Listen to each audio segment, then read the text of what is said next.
اعوذ باللہ من الشیطان الرجیم بسم اللہ الرحمن الرحیم اللہم صلی علی محمد و آل محمد. السلام علیکم یا علی مدد. ہم نے بچپن میں ایک واقعہ سنا تھا کہ جب جناب ابراہیم کو آگ میں ڈالا گیا تو ایک چڑیا ایک چھوٹا سا قطرہ اپنے منہ میں لے کے پانی کا اس آگ کو بجھانے کی کوشش کر رہی تھی. تو جب اس سے پوچھا گیا کہ اس قطرے سے یہ آگ نہیں بجھے گی تو اس نے کہا کہ مجھے بہت اچھی طرح پتہ ہے کہ اس قطرے سے آگ نہیں بجھے گی، لیکن حشر کے دن جب میں اللہ کے حضور کھڑی ہوں گی تو ایٹ لیسٹ میں یہ کہہ سکتی ہوں کہ میں نے کوشش کی. تو ہم سب صرف کوشش کر سکتے ہیں. میں جانتا ہوں کہ شاید یہ ویڈیو ریکارڈ کر کے کوئی ڈفرنس نہ ہو، لیکن اپنا پروٹیسٹ ریکارڈ کرانا یہ ہماری ذمہ داری ہے تاکہ ہم حشر کے دن مولا کے سامنے، اپنے وقت کے امام کے سامنے شرمندہ نہ ہوں. پچھلے دنوں جو میں نے منقبت سنی اس ہر منقبت میں کسی طرح کا میوزک شامل تھا، اور اس کی بہت دلیلیں دی گئیں اور بہت چیزیں اس کے سپورٹ میں پیش کی گئیں. میرا صرف سوال اتنا ہے کہ کیا ایسی تبدیلی آ گئی پچھلے 5 سال میں کہ جو چیز ہم کبھی تصور نہیں کر سکتے تھے کہ اہل بیت کے نام کے ساتھ یہ میوزک آئے گا، اس کو آج منقبت کا نام دے کے باقاعدہ طور پہ اس چیز کا یوز ہو رہا ہے. اور اگر یہ میوزک انسٹرومنٹس یوز کرنا حلال ہے تو پھر کیوں نہ ہم نعوذ باللہ اپنے امام بارگاہوں میں اب لا کے پیانو اور ستار اور طبلے اور جو بھی یوز ہو رہا ہے وہ لا کے رکھیں، اور پھر آرام سے جتنی بھی محفلیں ہوتی ہیں اس میں وہ چیزیں یوز ہوں. جب حلال ہے تو پھر اس کو پراپرلی ڈیفائن کیا جائے. مجھے بہت افسوس ہوتا ہے یہ دیکھ کے کہ کوئی بھی عالم دین اس ٹاپک پہ بولنے سے ایک خوف ہے. کیا ہے؟ کوئی پھر بڑا چھوٹا عالم تو کیا ہوتا ہے، مگر کوئی بھی جو سو کالڈ مین اسٹریم عالمز ہیں ان میں سے کسی نے آ کے ایک جملہ اس کے بارے میں نہیں بولا. ہم کس طرف جا رہے ہیں؟ ہم یہ عزاداری ہے، کمرشلزم عام ہو چکا ہے. اب کوئی ذاکر یعنی جب تک وہ اس کی اجرت طے نہ کر لے کوئی آنے کو تیار نہیں ہے. آج ہم اس مقام پہ آ گئے کہ اب پانی سر سے اوپر ہو گیا ہے، اور اب میں یہ ویڈیو بھی اس لیے ریکارڈ کر رہا ہوں کیونکہ اب بس بہت ہو چکے. مجھے بہت افسوس ہوتا ہے یہ دیکھ کے کہ کوئی اب اس بارے میں بات کرنے کو تیار نہیں ہے. ہمارے بزرگوں سے ایک شکوہ ہی کہوں گا اس کو میں کرتا ہوں کہ پہلے زمانے میں ہم دیکھتے تھے کہ کوئی غلطی کرتا تھا تو بزرگ آ کے اس چیز کو ٹوک دیا جاتا تھا، اور اس میں میرے خیال سے بزرگوں کا بھی وہ رول نہیں رہا جو ایک دور میں ہم نے اپنے زمانے میں اپنے بچپن میں دیکھا تھا. ہمارے بزرگ ہوتے تھے، ہم اگر کوئی چلتے پھرتے اگر نوحہ پڑھ رہے ہوتے تو ڈانٹ دیا جاتا تھا کہ یہ اگر تم پراپرلی نہیں کر سکتے ہو، یہ نام اس طرح ہر جگہ چلتے پھرتے نہیں لے جا سکتے. اتنا تقدس اس چیز کا رکھا جاتا تھا، اور آج انہی ہستیوں کا نام جس دھڑلے سے جس طرح چاہے آپ لے رہے ہیں، اور اس کی دلیل یہ پیش کی جاتی ہے کہ چلو ذکر تو ہو رہا ہے. میرے بھائی، ان کو آپ کے ذکر کا، آپ اگر ان کا ذکر نہیں کریں گے تو ان کو کوئی فرق نہیں پڑے گا. ہم سمجھتے ہیں کہ ہم ذکر کر رہے ہیں تو ان کا نام زندہ ہے. یہ تو خدا نے وعدہ کیا ہے کہ تا حشر ان کا نام، ان کا پیغام زندہ رہے گا. ہم صرف اپنے لیے یہ ذکر کرتے ہیں. یہ بات اپنے ذہنوں سے ہمیں نکالنی پڑے گی کہ یہ ہماری وجہ سے، یہ ہم دنیا کو ان کا پیغام دے رہے ہیں. یہ میں جو ہے یہ ہمیں کھا جائے گی. میرے نزدیک جتنے منقبت خواہ ہیں، جتنے ذاکرین ہیں، سب بہت قابل تعظیم، اور وہ بہت، ان کی میرے دل میں عزت ہے. لیکن وہاں تک عزت ہے جہاں تک وہ فرش ازا کا اور ان ناموں کا تقدس اپنے پامال نہ کر رہے ہوں. جہاں اہل بیت یا ان کے تقدس پہ بات آئے گی وہاں پہ پھر کوئی پرسنالٹی یا کوئی کتنا بڑا ہی مولا کا منظور نظر ہو یا جو اس کے ساتھ ٹائٹل لگتے ہوں وہ مولا سے بڑھ کے نہیں ہے بھائی. میری گزارش ہے, میری التجا ہے اپنے وقت کے عالم دین سے, اپنے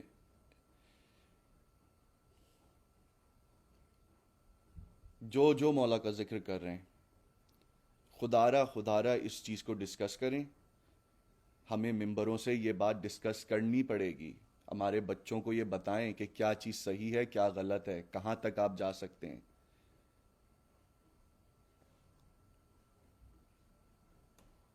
انفارچونیٹلی ہوا یہ ہے کہ جو میں سمجھتا ہوں کہ جو خود اس کمرشلزم میں انوالو ہے, جس کو پتا ہے کہ کل اگر میں نے کسی کے خلاف ایک بات کہہ دی تو شاید مجھے وہ پروگرامز نہ مل پائیں, تو بھائی جب آپ کا مقصد لائکس کلکس اور اینڈ آف دا ڈے جب آپ اس چیز کو جب آپ نے ذریعہ معاش بنا لیا ہے تو پھر آپ وہی کریں گے جو پبلک کی ڈیمانڈ ہے.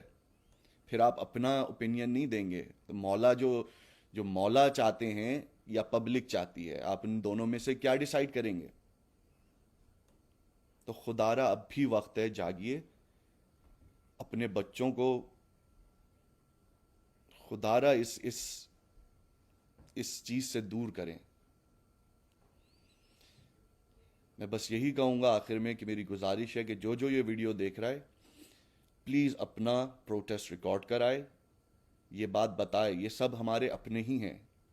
درد شاید اس لیے ہی زیادہ ہوتا ہے کہ یہ ہمارے ہیں, لیکن اگر میں کوئی غلطی کر رہا ہوں تو جو میرا چاہنے والا ہوگا نا وہ کبھی مجھے اس کو اوپر سہرائے گا نہیں کہ نہیں یہ بہت اچھا کام ہو رہا ہے اسی طرح کرو. وہ میری غلطیاں بتائے گا. میرے گھر میں میرے بزرگ, میں کبھی کوئی غلط کام کروں گا تو آ کے مجھے ٹوکیں گے کہ یہ راستہ صحیح ہے, یہ راستہ غلط ہے. خدارا ان لوگوں کو سمجھائیں ہمارے بزرگ. یہ کمرشلزم, یہ جس طرح سے اب یعنی باقاعدہ طور پہ پیکیجز بنتے ہیں کہ یہ اتنا ہوگا اور اتنا لیتے ہیں اور اتنا ہوتے ہیں, اس چیز کو خدارا ختم کریں. میں جانتا ہوں ان کو بھی اپنے گھر چلانے, تو میرے بھائی آپ اس کے ذکر سے بہتر ہے کہ آپ ان کو کوئی بزنس سیٹ کر دیں یا ان کے جابز دیں. کیوں پرانے زمانے میں کیا لوگ جابز نہیں کرتے تھے؟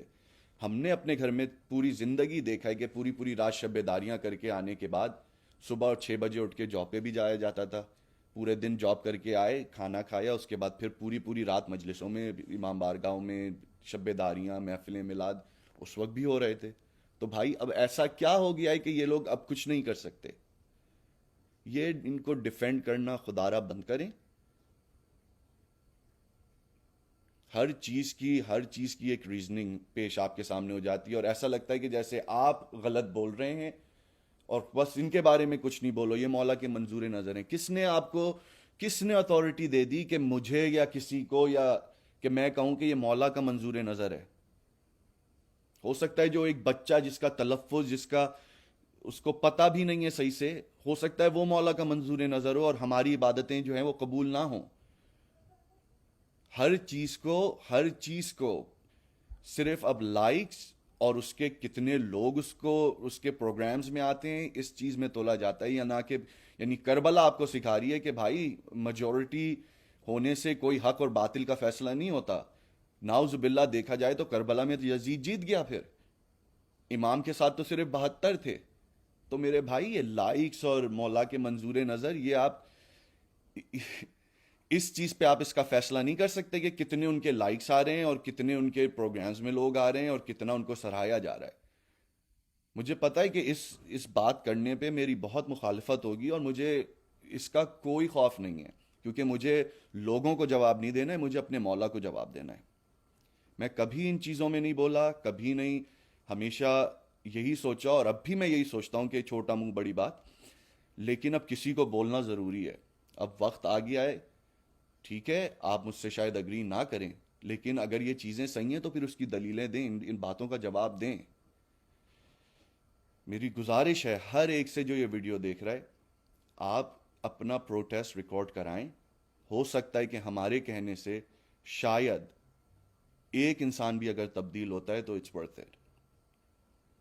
میں نے اور میری فیملی نے, ہم نے تو اس اب اس جگہ آ کے یہ فیصلہ کر لیا ہے کہ اب جہاں جو پلیٹ فارم ہمیں ملے گا ہم باقاعدہ طور پہ اس چیز کے بارے میں بات کریں گے. اور یہاں پہ بھی انجمن ذوالفقار حیدری واشنگٹن ڈی سی ہم نے ایک فیصلہ لیا ہے کہ جو جو پڑھنے والا ذاکرین جو پیسے کی ڈیمانڈ کرتا ہے ہم اس کو اپنے پروگرامز میں نہیں بلائیں گے. عزت سب کی بالکل بے شک، نہ میں کسی کا نام لوں گا، وہ بھی مولا کا ذکر کر رہے ہیں، ان کی نیتوں پہ بھی مجھے کوئی شک نہیں ہے. لیکن میرے بھائی غلط غلط ہے، اور یہ کمرشلزم اب بہت ہو چکا. آپ لوگوں کو چاہیے اپنی، یعنی جس کا آپ ذکر کر رہے ہیں اس نے پوری زندگی مولا علی کے ہم قصے سنتے ہوئے آئے ہیں کہ یہودی کے باغ میں کام کیا، یہودی کے باغ میں کام کیا. میرے بھائی جب جس کا ذکر کر رہے ہو اس نے پوری زندگی یہودی کے باغ میں کام کیا تو ہمیں کیوں شرم آتی ہے کہ ارے ہم اس مقام پہ ہیں کہ اب کہاں جاب کریں گے تو کیسا لگے گا؟ کیا مطلب کیسا لگے گا بھائی؟ تم جس کا ذکر کر رہے ہو اس نے پوری زندگی یہودی کے باغ میں کام کیا. رسول خدا نے جب پورا دین دے دیا تو اس کے بعد کہتے ہیں کہ مہاجرین اور انصار آئے اور انہوں نے کہا کہ رسول اللہ میں ہم آپ کی اس کاوش کا، ہم آپ کو اس کا صلہ دینا چاہتے ہیں. تو اللہ نے آیت پیش کی کہ اے رسول ان سے کہہ دو کہ میں کچھ نہیں چاہتا سوائے اس کے کہ میرے اہل بیت سے مودت کرو. یعنی جس رسول نے لا کے تمہیں اسلام انسان بنا دیا اس نے تو کبھی اجرت نہیں مانگی، لیکن ان کا ذکر کرنے پہ آپ کو اجرت اور اس کی بڑی بڑی دلیلیں پیش ہوتی ہیں کہ مولا نے بھی تو دیا ہے. اب میں علی اعلان یہ بات کہہ رہا ہوں کہ ٹھیک ہے، میں اور ہماری انجمن، میری فیملی، ہم اوپنلی اس چیز کو اب کہہ رہے ہیں کہ جو شخص بھی کمرشلزم میں انوالو ہے، جو شخص بھی ذکر محمد و آل محمد صرف پاپولیرٹی اور کلکس اینڈ لائکس کی وجہ سے اس میں میوزک اور حلال و حرام کی ساری لائنیں مٹا کے یہ چیزیں کر رہا ہے، وہ ہم میں سے نہیں ہے. میں آپ سے پھر ایک دفعہ گزارش کروں گا کہ اپنے آواز اٹھائیں. اس چیز کو روکنا اب بہت ضروری ہو گیا ہے. اگر یہ اس طرح یہ چیزیں چلتی رہیں تو وہ دن دور نہیں ہے کہ ہماری اذانوں میں اور ہماری قرآن کی تلاوت میں باقاعدہ طور پہ میوزک یوز ہوگا.